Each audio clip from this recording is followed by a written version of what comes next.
যে Beximco industrial park সেখানের এবং বাকি দুটো 14টো ইউনিট বন্ধ করা হয়েছে। বন্ধ করেছে কিন্তু বেক্সিমকো অথরিটি, যে নিয়ে এখন সেখানে আছেন। সিদ্ধান্ত আমাদের ছিল, কিন্তু আলটিমেটলি উনি এক্সিকিউট করলেন এটা বন্ধ করার বিষয়। তো এখানে কিছু তথ্য আপনাদেরকে দিই, যে তথ্যগুলো নিয়ে হয়তো অনেক রকম বিভ্রান্তি থাকতে পারে। আমাদের লাস্ট মিটিংটা ছিল গতকালকে। আপনারা জানেন এখানে কারা কারা সদস্য আছেন, আর সেই সদস্যের যেহেতু আমি চেয়ারম্যান, তো বারবার আমি আপনাদের সামনে আসছি। এখন আপনারা তো মনে করতে পারেন I am responsible for taking decision. না, এটা কালেকটিভ ডিসিশন না, আমার ডিসিশন না, একার ডিসিশন না, এটা শ্রম মন্ত্রণালয়ের। যেহেতু আমি শ্রম মন্ত্রণালয়ের উপদেষ্টা, সেই জন্য আমাকে হেড করে এটা গঠিত হয়েছে। এবং এই নিয়ে আমরা কটা মিটিং করলাম? লাস্ট 8টা। গতকালকে ছিল 8ম মিটিং, এবং 8ম মিটিংয়ে এসে আমরা একরকমের সিদ্ধান্তে পৌঁছেছিলাম। এবং আপনাদের মনে আছে লাস্ট টাইম বলেছিলাম যে ফেব্রুয়ারির আগেই আমরা একটা সিদ্ধান্ত নিয়ে বাস্তবায়ন করার চেষ্টা করব।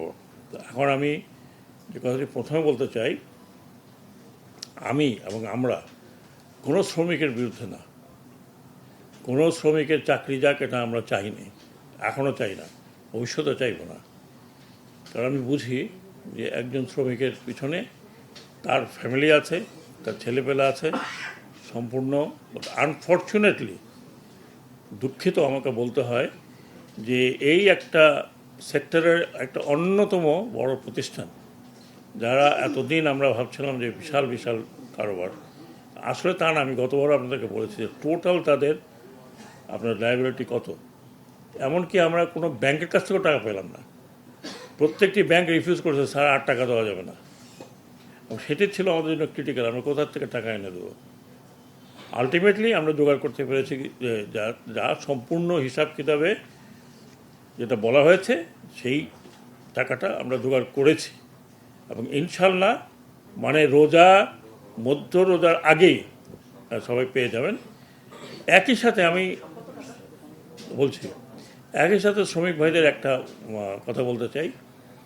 আপনাদের কিন্তু এমন না যে আমরা আপনাদের কথা চিন্তা করি নাই। আমাদের সাথে আপনাদের কোনো কোনো কোনো কোনো বৈরিতা নেই। আমরা একটা দেশ লুটপাট হয়েছে, সেই লুটপাটের জায়গাটা আপনাদের সামনে রেখে তুলে ধরলাম।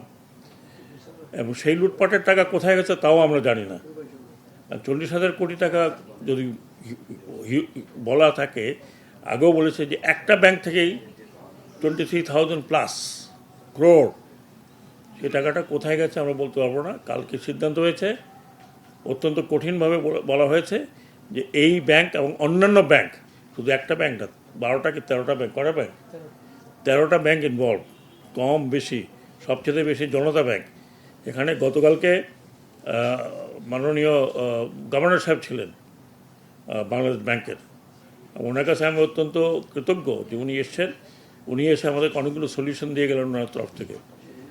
ওখানে বলা হলো যে প্রত্যেকটি bank, including Bangladesh bank, security exchange commission, যারা যারা ইনভলভ এই টাকা দেওয়ার পিছনে, প্রত্যেকের বিরুদ্ধে ইনকোয়ারি হবে এবং প্রত্যেকের বিরুদ্ধে মামলা করতে হবে। এটা কিন্তু দ্ব্যর্থহীন ঘোষণা কালকে আমার তরফ থেকে গিয়েছে, এবং এটা আমাদের মিনিটসের মধ্যে লেখা আছে।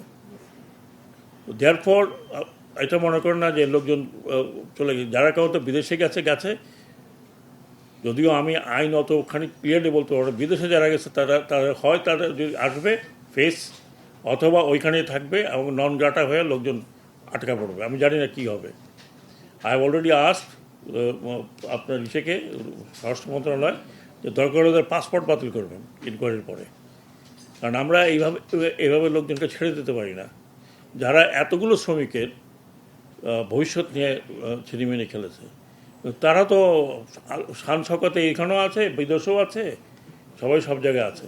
তো আমি যেটা বলতে চাচ্ছি, আমরা এই অন্তর্বর্তীকালীন সরকারের কেউই কিন্তু শ্রমিকের বিরুদ্ধে না। ঘটনা এরকম ঘটেছে, দেশের অবস্থা এরকম যে আপনাদের সামনেই এটা। একই সাথে তো আসার কথাও বলি যে এখন আপনারা জানেন যে আন্তর্জাতিক অঙ্গনে একটা মানে ঝামেলা চলছে আর কি, দুই পরাশক্তির মধ্যে টানাপোড়েন চলছে। এই হিসাবে আমরা আশা করি অতি সত্বর আমরা বাইরের লোক পাবো যারা ইনভেস্ট করবে এখানে। কাজেই আপনারা হতাশ হওয়ার কথা, হতাশ হবেন না। যারা যারা থেকে যাবেন তাদের কিছু না কিছু একটা গতি হবে ইনশাল্লাহ আশা করি।